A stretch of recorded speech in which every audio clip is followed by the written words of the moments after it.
Sentrum paggabi. Ang ganda niya tignan, no? Mga Kaul Goods. Pauwi na kasi ako. Kaul Goods. Oh, diba? Yun talaga. Pag pauwi na.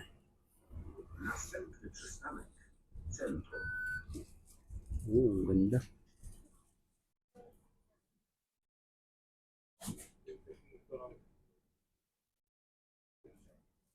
Kaul Goods.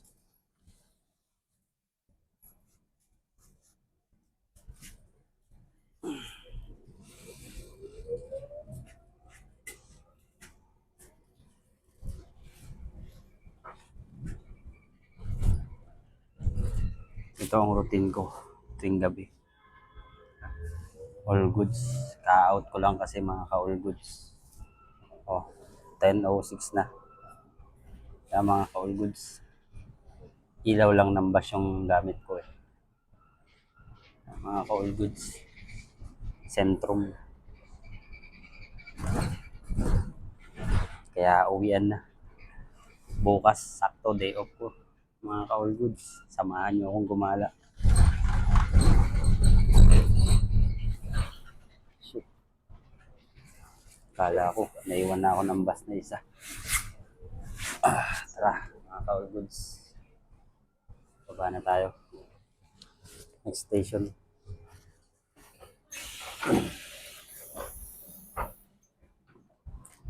All goods.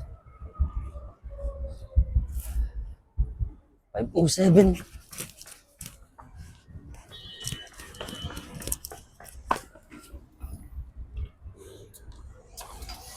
Thank you. 10:23. Ito lang kagandahan. Kahit nasabi mo ng gabi ako umuwi. At yung tipong akala mo may mga hold up dito sa lugar na to. Akala mo lang yun. Pero kahit nasabi mo ng saan ako umupo dito, mga ka-all goods, safe pa rin naman tayong makakauwi nito. Ano ba, may mga homeless nga rito natutulog lang dyan sa may kung saan saan. Pag summer. Pero pag winter, wala syempre. Sa mga park, natutulog sila. Ayan. Pag summer lang ah. Pero pag winter, syempre, matutulog ka ba naman sa labas ng snow? Syempre hindi, di ba mga ka-all goods? Ano? Di ba napakadilim sa kapaligiran ko. Pero safe pa rin yan. Ayun nga, may nauuna sa akin eh. Kaso malayo na siya, yun oh. Nakikita nyo mga ka-all goods, ayun siya oh. Di ba? Nauuna siya sa akin. Pinauna natin siya. Diba? Sabi nga nila, maging alerto ka pag nasa gabi. Diba? Maging alerto lang tayo pag gabi, pag naglalakad. Pero dahil safe naman talaga tong lugar na to. Pero maging vigilant pa rin tayo. Diba? Mga ka-all goods. Lapit naman na ako, hindi na ako dumaan sa Bidrongka kasi dumaan na ako. All goods. Ayun, may tao nga sa likod ko eh. Ay, wala na pala, lumiko na. Baka dilim na. Diba? Dilim na oh, mga ka-all goods. Sarap maglakad-lakad. Sarap magmuni-muni. Wednesday na naman bukas. Mga ka-all goods, uwian na naman. Day off. Kaganda ng buwan.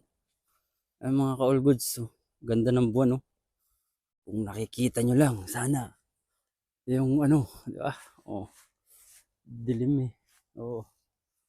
Diba, mga ka-all goods.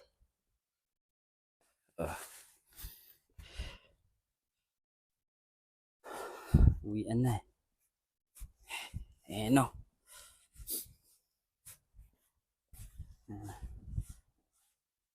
Nilalakaran ko tuwing gabi. Yan, hanggang dun yan oh. Yan, nilalakaran ko yan tuwing gabi.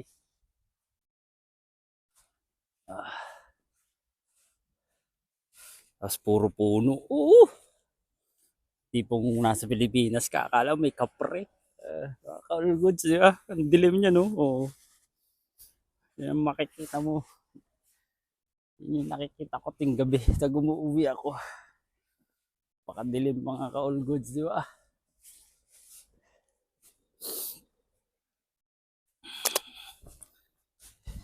Malapit naman na ako sa bahay mga ka-all goods. Ayan. Ilang step na lang sa accommodation na namin.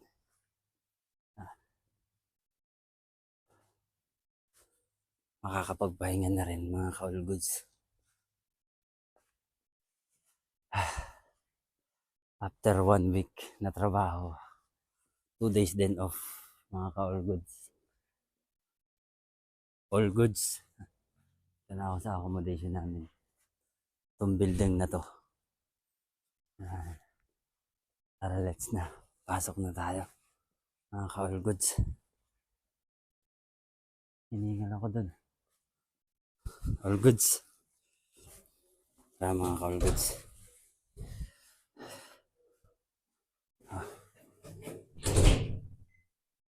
200. Oops. Siyempre. 1, 2, 1, 2. Door is open. Buksan natin ang pinto. Papunta sa bahay. Mga ka-all goods. Pero magpagpag muna tayo. Sana mga ka-all goods. Ayan na.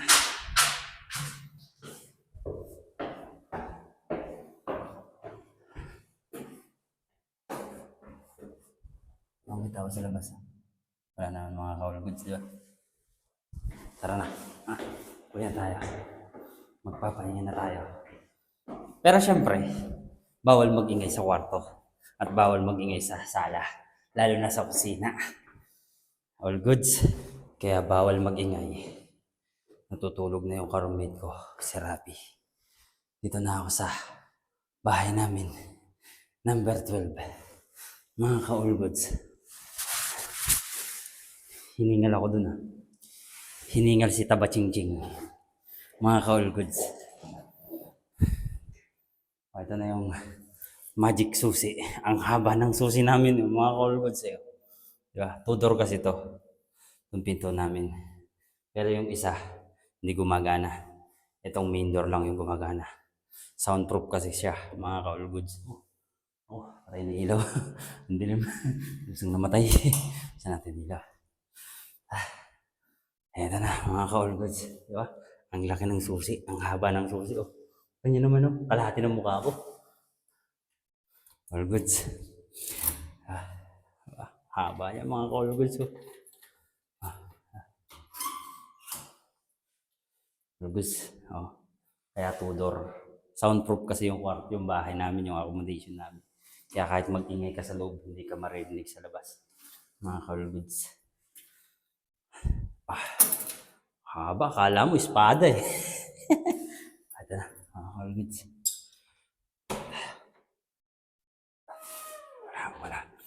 Wala nang tao. Mga tulog na sila, mga ka-all goods eh.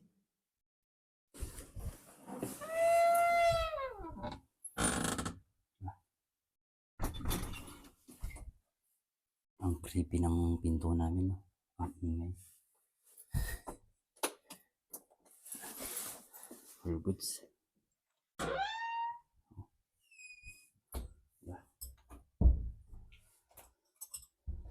All goods. Dito tayo sa bahay.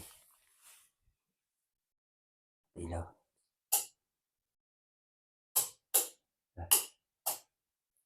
Pundito. Ayaw nang gumana. Bibila na ng ilaw to bukas. All goods. Bye-bye.